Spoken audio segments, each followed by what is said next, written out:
Muchas gracias por continuar con nosotros en este programa de expansión por ADN 40.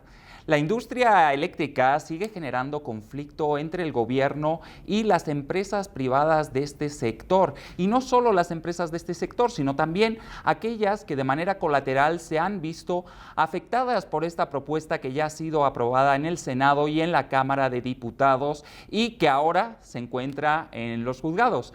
Justamente de eso hablamos en la edición del mes de abril de la revista Expansión, y Diana Nava, reportera de energía de esta edición y de esta marca, obviamente, pues nos va a comentar los hallazgos que ha obtenido gracias a algunas entrevistas que ha realizado a estas empresas que han preferido mantener el anonimato. Buenas tardes, Diana.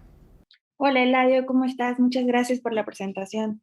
No, muchas gracias a ti. Acláranos un poco de qué va, qué has podido averiguar gracias a estas charlas, a estas entrevistas que has podido tener con las empresas afectadas por esta nueva reforma eléctrica. Pues mira, como tú mencionas, hace unas semanas se aprobó en la Cámara de Diputados y Senadores la última reforma a la ley de la industria eléctrica, pero este solamente es como el último paso de una serie de cambios que vienen desde hace 2 años, que comenzaron con una suspensión de las subastas eléctricas, que siguieron con muchos cambios dentro de la Comisión Reguladora de Energía, que es el órgano regulador del mercado. Y bueno, esto solamente ha sido el último golpecito que ha recibido la industria. Lo que hace esta reforma a la ley Eladio es justamente reunir todos los cambios que se hicieron desde hace 2 años, desde que entró el gobierno federal, pero que por ciertas razones no habían podido avanzar, porque se habían quedado en tribunales, porque lo había tenido la Suprema Corte. Entonces, es por eso que el gobierno federal decide dar un paso más agresivo para poder justamente elevar a nivel de ley todos los cambios que querían hacer. No le ha ido del todo bien hasta ahora. También se ha tenido justamente en los juzgados especializados en competencia, pero bueno, todo esto para decirte que las compañías, por supuesto, ya han resentido todos estos cambios, no solamente este último del que estamos hablando, sino desde el que pasó de los primeros meses del gobierno, de la entrada de este gobierno. ¿Y qué están haciendo las compañías? Como tú mencionabas, muchas de ellas han preferido mantenerse en el anonimato, muchas de ellas ya han sido recurrentemente mencionadas en la mañanera del presidente, pero lo que están haciendo ahora es completamente cambiar su estrategia de negocios. ¿Qué encontramos? Que, digo, los efectos ya se están viendo. La inversión extranjera directa de 2020 cayó a niveles de 2011, mucho antes, o sea, niveles mucho, muy, muy bajos en los que se vieron después de la reforma energética, después de la entrada de las subastas, y bueno, todo esto porque las compañías han decidido parar sus planes o modificarlos, ¿no? Hay compañías con las que hemos hablado que traían inversiones alrededor de 1.200, 1.500, 2.000 millones de dólares anuales, y ahorita solamente se van a quedar con inversiones por debajo de los 100 millones de dólares anuales, solamente para seguir con su operación aquí, seguir con el mantenimiento de su generación, etcétera. Y pues bueno, porque ya no hay chance de hacer mucho más negocio. Y bueno, también esto afecta mucho a la gente que trabaja dentro de las compañías y con las cuales también hemos hablado. Hay muchas que han tenido pues que recortar a mucho de su personal. Repito. Diana, coméntame, ¿qué sabemos de las negociaciones que ha habido de estas empresas con el gobierno antes de tener que tomar la decisión de ampararse, que es al final lo que ha sucedido y lo que de momento está deteniendo la aplicación de esta nueva ley eléctrica? Pues mira, las pláticas vienen desde hace rato, o sea, no es algo, la semana pasada el presidente dijo que se abría la puerta a la conversación ahora que estaban detenidas en la parte de los juzgados, pero las pláticas vienen desde hace tiempo, o sea, vienen desde hace varios meses, y justamente, o sea, esta torpeza en las pláticas, esto no llegar a un acuerdo, lo que ha decantado justamente en la reforma a la ley que vimos hace unas semanas. Ahora, esto que viene de las nuevas prácticas que tú mencionas, bueno, eso es lo que iremos viendo con el paso de los días, conforme vaya platicando con las compañías, porque aparte, lo interesante aquí es que el presidente ha abierto la conversación o ha querido abrir la conversación con las compañías que no necesariamente generan electricidad, sino que más bien compran electricidad a compañías privadas de generación que tienen permisos y plantas mediante un régimen que se llama autoabasto, que es un régimen que nació muchísimo antes de la reforma energética, 20 años antes, y que se hizo justamente para aprovechar el potencial eólico y solar de la parte sur del país, en donde la CFE o no tenía interés de invertir o no tenía los recursos, ¿no? Entonces, Lo que sabemos por la mañanera es que estas empresas que mencionas son Oxxo, son Bimbo, es Walmart. ¿En qué también se han amparado? ¿Pueden hacerlo y pueden llegar, digamos, a su objetivo, que es frenar esta reforma eléctrica, unas empresas que no tienen o cuya actividad no está directamente relacionada a este sector?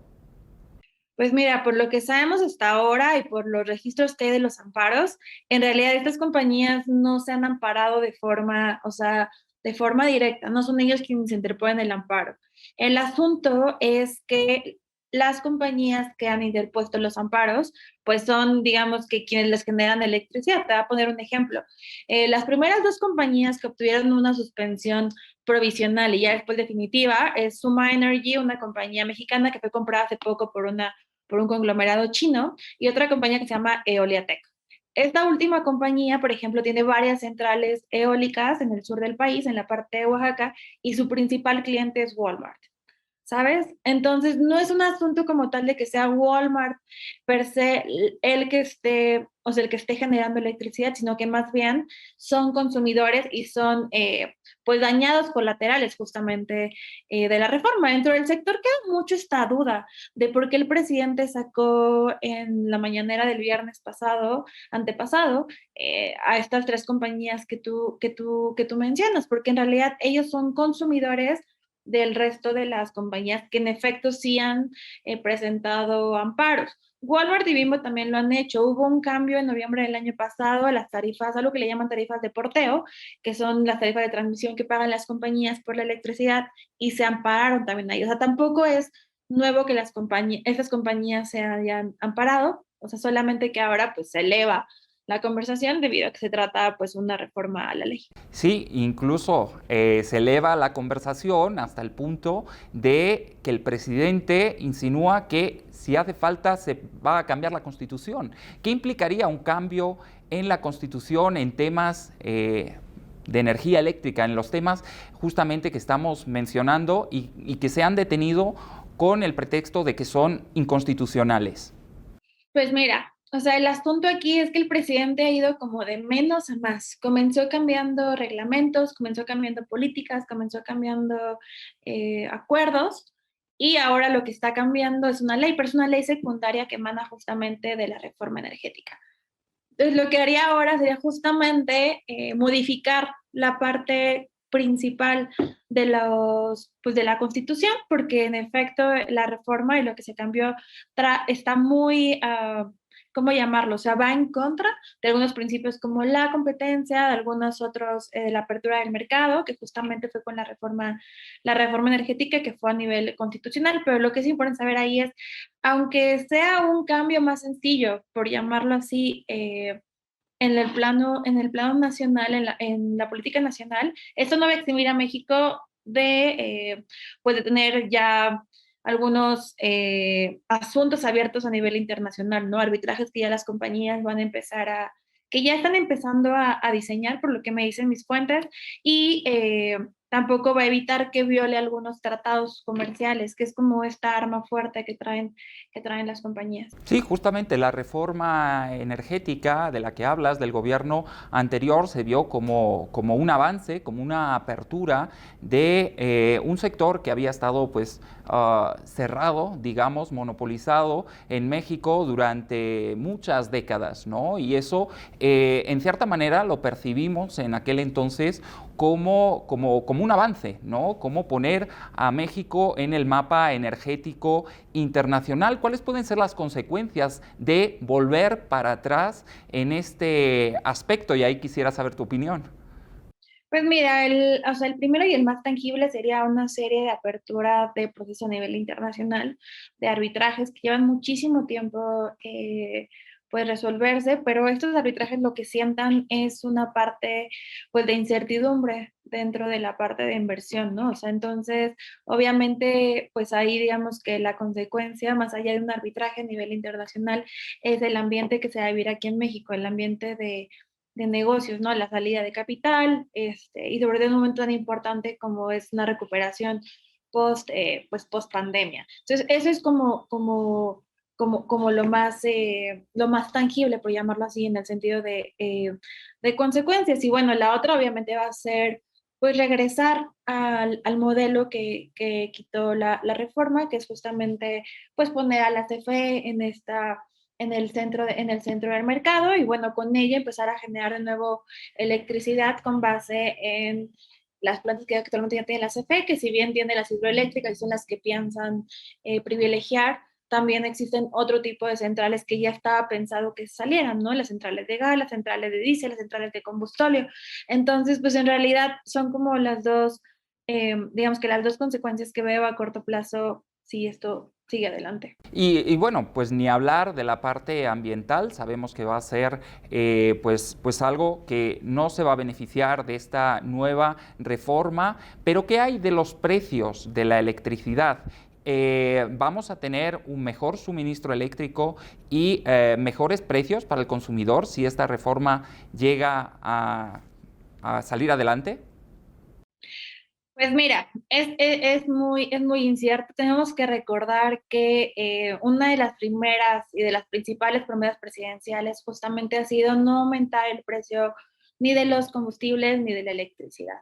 Entonces, digo, muchos analistas coinciden en que como el diésel, como el combustóleo, como otro tipo de combustibles son mucho más caros, obviamente se eleva el precio de generación de la electricidad. Lo que sí es real es que, o sea, el gobierno federal actual no va a dejar que suban los precios justamente porque es esta parte de la política que prometió el presidente. Bueno, pues muchísimas gracias, Diana Nava, reportera de Energía de Expansión, por aclararnos un poco cómo está la situación de esta reforma eléctrica. Desde luego no parece que vaya a haber un acuerdo y pues vamos a seguir hablando de este tema que sin duda nos afecta a todos. Muchísimas gracias por habernos seguido un día más en nuestro programa de Expansión por ADN 40. Soy Eladio González y los espero todos los domingos a las 7 de la tarde.